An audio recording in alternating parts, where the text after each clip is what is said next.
Right. A very, very good evening to you, wherever you are joining from. You are just in time for a weekly discussion right here on Sports 360. I am Martin Moses, and my co host is Grace Muelo. Tonight, we are privileged to be hanging out with the man who led the nation to the Singapore Sevens title, the same man who led Kenya to a fourth place finish in the World Cup Sevens of 2013 in Russia, in Moscow, Russia.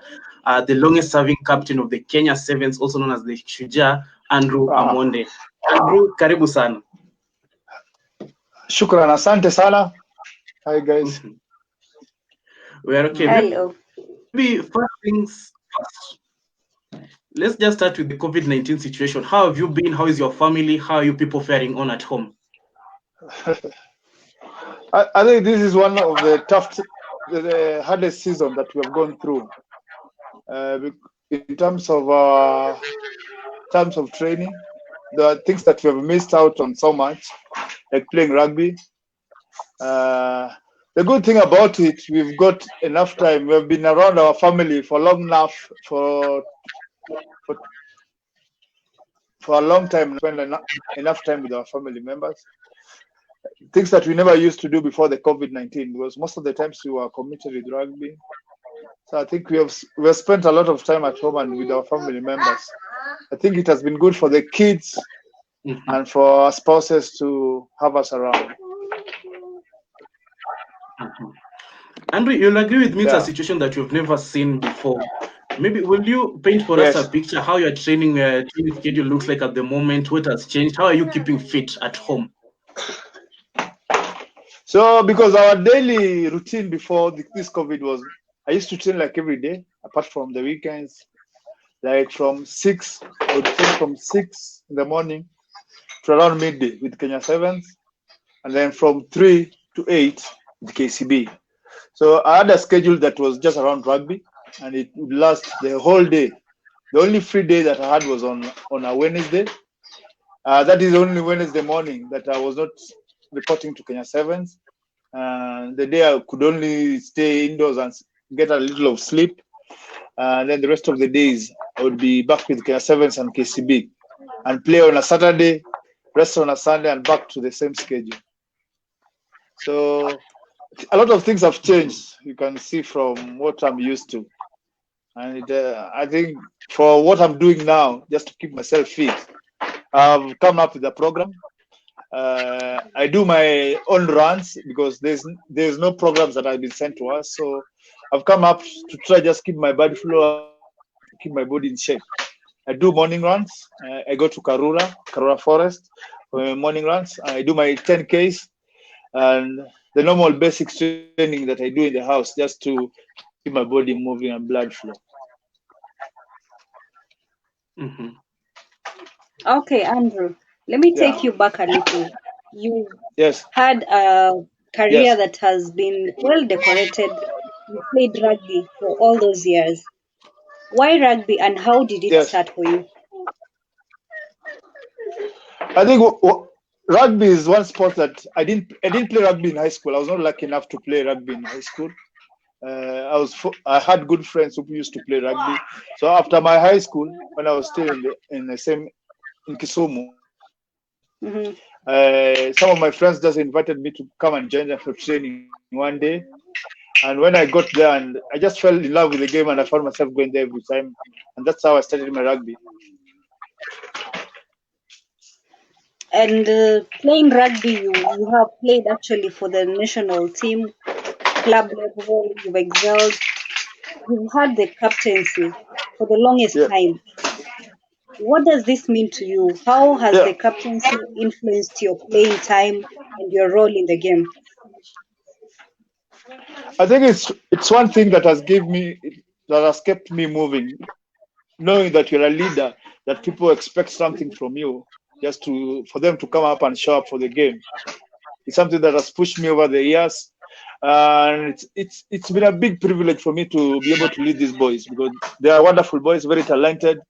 And when you get to be with them, you come to learn a lot about them, and you just enjoy being around them. And this is something that I come to enjoy. And when I leave, it's something I know I'll miss so much.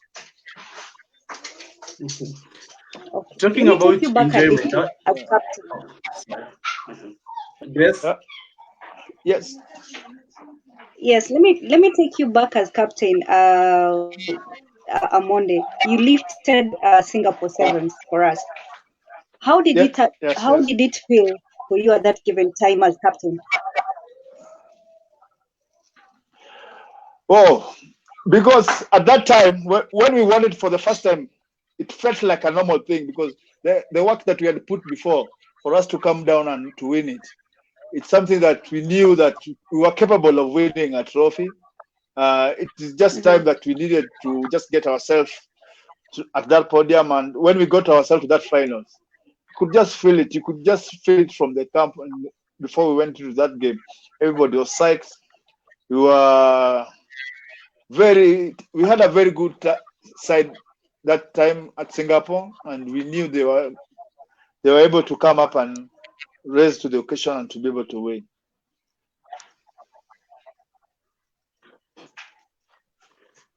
Let me bring you back domestically. You are a member of the KCB team, and KCB has been so in the Kenyan Cup. Actually, you've won the past three. The past three titles have been won by KCB. What do you think is the main thing Yeah, that makes KCB to be on the top of other clubs in the Kenya Cup regular season? I think from the apart from the kind of players that we have and the technical support and the investment that has been done in that team, you see KCB is one of those teams that are very lucky that have a stable sponsor, and this is something that has contributed to their winning. And there's the exposure; they are able to expose most of their players to go to South Africa to take their technical bench to South Africa.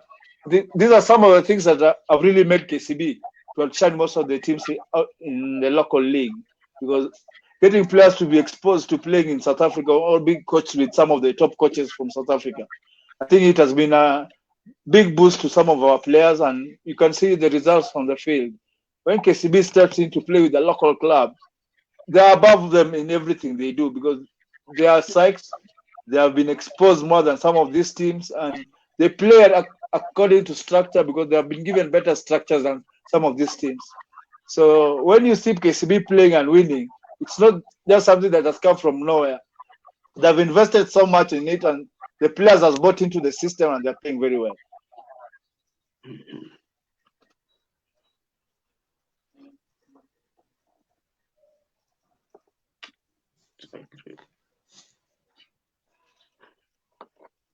So Andrew, let Chris? me take you back when you said about COVID-19 now. You say this is the only time you've Yeah, gotten to spend time with your family. yeah. What would you say the role of family has been to your career? And maybe if I could ask, has TJ already started showings of being a rugby player? Let me start with the TJ. TJ is still too young. Hopefully, it is something that he'll be able to follow as a career or something that he'll be able to follow up as one of his great sports. Because I think from the way I was brought up, I was given the choice of choosing of what I'm able to do, and I found myself following rugby, and that's how I became a rugby player. So TJ is free, and he'll be free to choose whatever he wants, and I'll be able to encourage him when he gets to that point. And for my family, I think they've played a very major role in my career. I've gotten support from my wife, from my own parents, from my brothers. They're always encouraging me when things are not working. When things are working, they're always there for me to give me an ear, to encourage me, to criticize me when I need those criticism. Because a good player is always open to to get criticized and to be able to get the best out of it. So when they come and give me those advice, I take them and I'm able to improve myself and get myself better as a player. Mhm. Nice stuff. We've talked about a lot of high moments in your career, from the Singapore Sevens to the World Cup in 2013. Maybe let's go back to the Yeah. opposite and talk about the lowest moments in your career. Is there any moment that rings a bell when you think back and say, like, this was very low in my career? Yeah, the times that I've been down with injuries, like in 2008, I broke my leg and it took me time. I went off rugby for a whole year. and recovering from that takes a lot of hard work because injury is one thing that affects most of the players. So when I got my injury, it took me time to come back to the game, and it was a lot of hard work to get myself to be able to be a good player that I've become after getting those injuries. Apart from injuries, I would say my lowest point is there's a time that I was part of a setup in the Kenya 7 setup, but I was not going for the tours. I think that was some of my lowest time in rugby, and I just kept on improving myself because I knew I needed time to improve myself because I didn't play rugby as my first sport when I started rugby. So when I was called up for Kenya 7 in 2006, most of the time I did not feature in most of the legs. So I kept on struggling to get into the team. By the time I was picking myself, it was around 2012, 2013. That's when I got myself and was able to build myself to be a good player.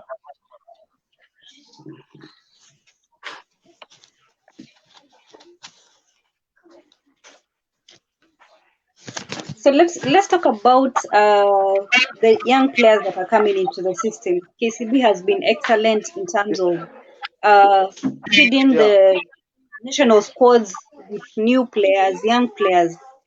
What has been your role, Captain? Do you mentor aside from playing the game? What else do you do for the game? So for the young guys who join the team or for the young guys who approach us, I think one thing that we try is to mentor them, just to give them a guideline what to be expected for them to be able to get to a level to where we are or a level better than what we have today. Because from our experience, we're able to learn a lot. We're able to advise a young guy who is coming into the game what to follow, what to do, some of the things that a player can improve on to be as good or as equal or as better than us, to be able to raise the standard of the game. So these are some of the roles that we play in our club, or to anybody who tries to reach us from our social media or anywhere to just get an advice or to improve themselves.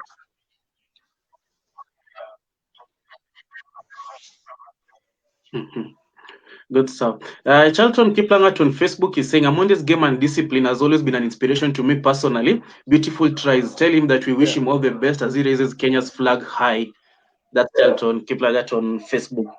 Let's talk about the Olympics preparations, Andrew. We do understand that the COVID-19 they brought about those disruptions, but we'll be having the Olympics that you've qualified for Tokyo, Japan next year. How are preparations working from your end as the captain and to the whole team in general? I think for now, everything, when COVID came in, everything stopped because there's no preparation that is going on. Most of us are still waiting for the union and the sports ministry to come up with a workable formula for us to go back into play or back to preparation for the Olympics. So most of the things for now, what we are doing is just waiting. Hopefully very soon we'll be going back to the field and getting ready for our preparation for the Olympics.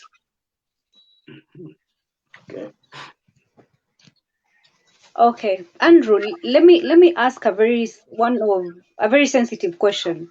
You've been in the game for many years. Sure. Does the sport pay? Yes. I remember the time you had a Guinness endorsement, but other than that, would you say the game pays?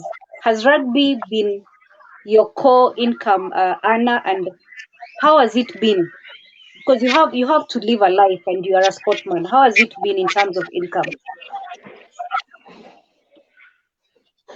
I think one advice that you can give to somebody who is earning to come into rugby, because rugby is a sport that it's not a guarantee that you'll play rugby for a very long time because it has a lot of injuries and most of the career end in a very short time. If you're lucky enough to play rugby for a long time, I think rugby is not something that somebody can take as a first career job in this country because it's not a professional sport as our country. We're still holding it as an amateur side because it's not a full-time paying job. So if you are getting into rugby, there's a lot that you have to consider. If you're getting a first job, to take rugby into second job for you or on a hobby. So that's how we are able to hold ourselves because most of us who are contracted in Kenya Sevens, the few of us, that's the only place that I would say they're able to get a part-time contract that run halfway season. Halfway season, that I mean like 6 months in a year. You're able to get a contract that will cover you for 6 months, and that is something that you have to evaluate every time that you either you stay there or you find something else that will be able to sustain you for a long period of time.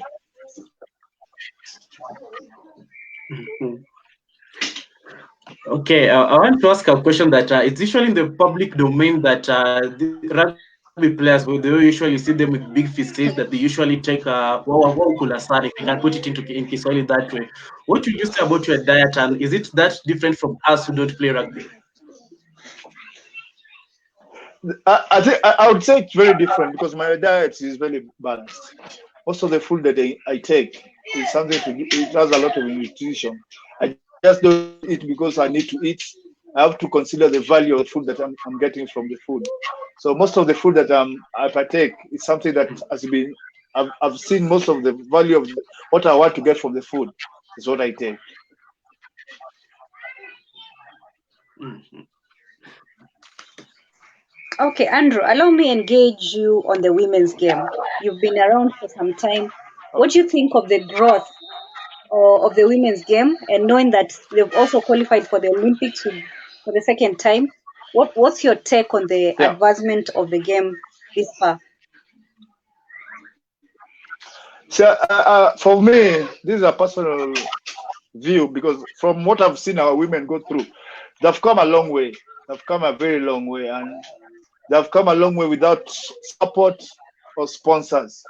So the biggest call for them, if they're able to get a proper sponsor in board, somebody who can be able to support them with their preparation, their training, I think we can have a very good women's team in this country because from what we have, they've only been able to get where they are with scrap that they get from Kenya Sevens, the gentleman's side. So if they are able to get their own sponsors who will be able to come in and help them with their preparation, because they don't prepare as much as we do. They always come when they only have a tournament to play, a few weeks or a few months to their tournament. That's when they gather and they start the training and they're able to achieve something. I would say they're best in South Africa, close to South Africa, because South Africa is more sponsored than them. But imagine if they are able to get a proper sponsor for them, they're able to go. I think they will even get better than the Kenya Sevens side that we have today. Mhm. Okay, many people actually don't know the side of you that you're a journalism student, that actually you're a producer, you're an editor. Do you have any plans after rugby? Do Yeah. you plan to go back to journalism one day, maybe get into management? What does after rugby mean to you? After rugby life look like for you? For me, I'm working on something for my after rugby. For now, I think I'll still be in rugby in a different capacity, not as a player, because I'm working on something to get myself back into the system to be able to support rugby and to be able to see the growth.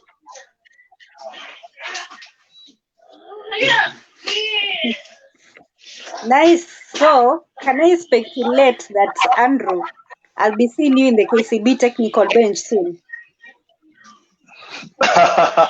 Not that soon. I think after the Olympics, I think the speculation might be true. I might be getting to the technical bench. I'll be helping around. So still be seeing me around rugby. Not I will not be disappearing from rugby like going off like some of my mates went.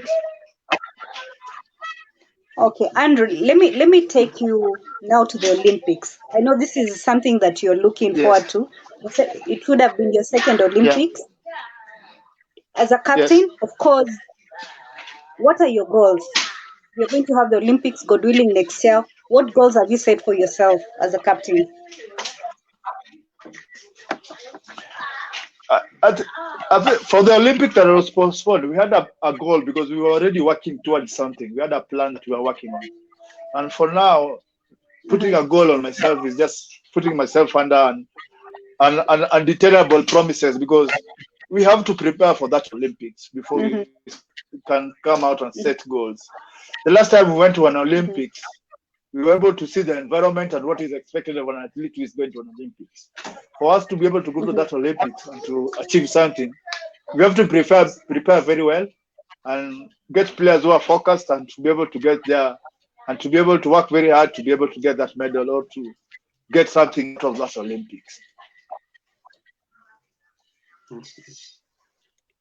Okay. Maybe as we come Nice stuff. to a close of our discussion to tonight, we've talked about the Yeah. sponsorship deals with Guinness, but apart from that, what other opportunities would you say rugby as a sport has given to you, not only as a captain but maybe as a rugby player? What opportunities has rugby given to you? Opportunity. I think I've been, let me say, I've been privileged that I've met so many people out of my rugby. I would say I've been able to do a lot of things because of the exposure that I've gotten from rugby. I've been able to travel to countries that most of people just imagine on how they'll be able to do that, because it's through rugby that I'm being able to be known, even to be here with you today to get this interview. So I really appreciate the opportunity that I got to play rugby and the everything that I've been able to achieve out of this sport.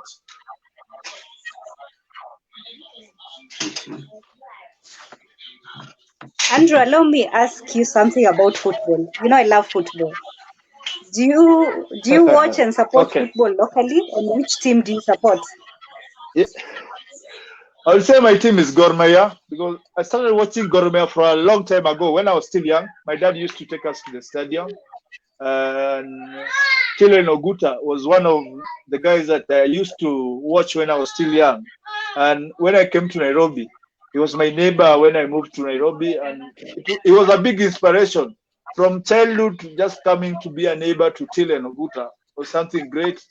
And we spend most of the time, and I enjoy his football from Gor Mahia's time to until now that Gor Mahia has improved to what it is today. They're playing for some very good football.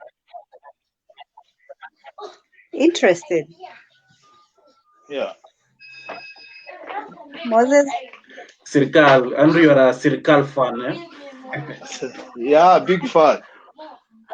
Okay, Andrew, I think we're done, but maybe for that person okay, for that person who's watching out there, not only maybe in rugby, but somebody who wants to reach the very top levels in the career that they're pursuing outside here, what's that one word of advice you give somebody, the young people that are coming up? One word of advice in this life. I think one word, the thing that I would tell somebody who is inspired to do anything is just be disciplined, be dedicated, work very hard, don't put limits on yourself, believe in yourself, and keep on improving because there are ups and downs, and whatever you do will always come to you. And when you give it all your best, nothing counts. Your best is everything that counts. Okay, I think we've come to an end to our discussion. Thank you so much, Andrew, for making time for us. We pray that the Ministry of Sports and the President will open up soon so that you can get back to your training as you prepare for Olympics next year. And also thank you to everybody who tuned in and all the comments that came in. We appreciate your time. Thank you. Thank you, Captain, for coming. Thank you. Thank you, Grace. Thank you. Thank you. See you some other time.